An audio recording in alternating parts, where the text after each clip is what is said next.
Le gouvernement ukrainien échappe à la motion de défiance. Seuls 186 députés ont soutenu la motion alors qu'une majorité de 226 était requise. Le pouvoir est tenu comme personnellement responsable par l'opposition de l'échec de l'intégration à l'Union européenne et de la répression des manifestations pro-européennes. La France championne des inégalités scolaires, c'est ce qu'il ressort du rapport PISA, publié ce matin par l'OCDE. Le pays se situe désormais en 25e position selon l'enquête internationale, qui se concentre sur 3 sujets, les maths, la compréhension de l'écrit et les sciences. L'Asie domine encore ce classement avec Shanghai, suivi par Hong Kong et Singapour.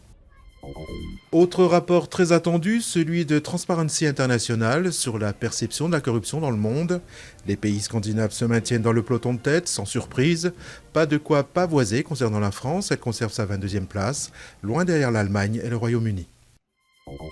6 ans de camp pour Pavel Dmitrychenko dans l'affaire de l'attaque à l'acide. Le danseur du Bolchoï a commandité l'agression commise contre le directeur artistique du théâtre, Sergueï Filin. L'affaire avait révélé au grand jour les rivalités féroces et les pratiques douteuses en cours dans le célèbre théâtre russe. Un imposant collier de Maharaja, le diadème porté par Kate Middleton à son mariage, la plus grande exposition jamais consacrée à Cartier s'ouvre mercredi au Grand Palais de Paris. L'occasion pour le célèbre joaillier de mettre en avant son savoir-faire et de découvrir à travers plus de 600 bijoux d'exception l'incroyable saga de cette grande maison française.